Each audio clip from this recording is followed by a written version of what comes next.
Hi, this is Joe again with another review. For the sake of this video, I'm going to be discussing the 1957 horror film, From Hell It Came. Of course, this is one of those science fiction slash monster movies that were pretty big in the 1950s. But this particular monster is definitely the silliest, the ugliest, and the dumbest of the monster movie genre for the 1950s. I know I reviewed a whole bunch of them, so check out my video, channel, the videos on my channel, and you can see all the other monster movies that I have, reviewed, over the last year or two. But for Hell It Came, this movie is about a tree monster who is killing people. I'm serious. I mean, the other monster movies from the 1950s are usually like an ancient monster who comes to life, either by radiation, like the Godzilla movies. When you say Godzilla from because of nuclear missiles or nuclear war or nuclear missile testing or whatever, it awakens these monsters and they go attack Japan or something, or a like a giant spiders or ants or bunny rabbits who, because of radiation exposure, turn into a huge gigantic thing, and scientists have to come in and stop it. Well, in this case, in the movie From Hell It Came, the beginning of the movie or the opening of the film, it takes place on like a South Pacific island, which is pretty much not really named. And there was this one particular, and there's a bunch of Americans that's on this island who was trying to help the natives of this island because they had heard rumors that because of the nuclear or the atom bomb being dropped in Japan, they felt that the fallout or the radiation cloud hit this island, which it kind of did, but not to the extent that they thought it would. But they decided. But what they really found on this island was a plague that was going on. So this American doctor and his research team trying to help these people from this plague, and the native chief was very reluctant to trust the Americans because the Americans, I have a medicine chief, and he will help out. But his medicines really didn't work to help cure his people from this plague. So some of the natives were going to the American doctor and his scientific team to help him out.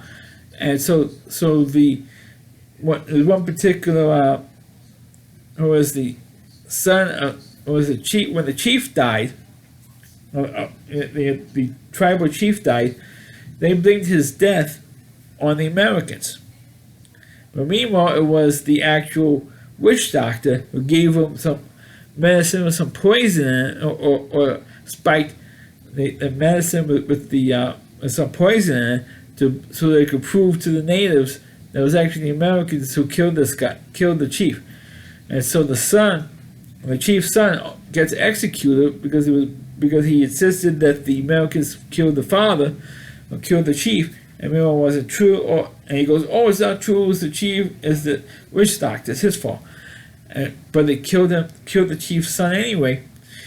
And before the chief's son died, he said, "I want to come back and be this evil monster from our superstitious tales and kill everybody."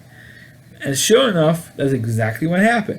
Because when they buried them, when the native people buried the chief's son, there was this strange tree that grew out of his grave, from his grave, and it actually came alive. You see its eyes, you see like a nose and a mouth, and he just walks like this through the whole movie, kind of like a zombie through the whole movie.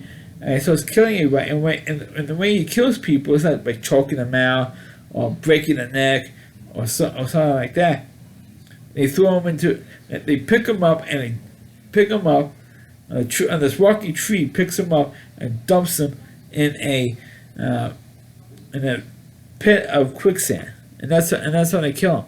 So I am not kidding. He only killed like maybe like 2 people in the whole, in the whole movie. I am not kidding. He only killed maybe like 2 people, or attempts to kill a second person. I think he attempted to kill a third person, but the American saved its life, and they hunt this good thing down. And the only way that they was stop this killer tree was noticed it had a knife in his heart, and wasn't plunged in all the way. So the guy says, "Oh, if I shoot it in, they're trying to shoot it, maybe I can get the knife in deeper in him and it will kill him." And that's exactly how they killed this killer tree. I mean, it was absolutely a silly plot, and it's definitely, I feel, it's one of the worst, if not the worst, of the crazy monster movies from the 1950s. It's definitely one of those sillier ones. It's definitely one of the dumber plots. And of course, the silliest looking monster you're ever going to see is a killer tree. I mean, come on, a killer tree. Come on. It's so silly. It's not even worth. I can't believe it was talking over 6 minutes for this movie. I mean, it's not even that worth talking about because the monster is so silly looking and so dumb. I mean, the movie is like so dumb. I mean, you had to like really suspend your disbelief watching this movie. Well, a lot of the monster movies from the 50s, you had to suspend your brain watching this movie. But this one, you have to be like brain dead to really enjoy this movie. I mean, I do like looking at the hot-looking native girls. That's about it. I mean, that's the only worthwhile thing in this movie. But other than that, you can pretty much skip from. I mean, it has a great title, but that's about it.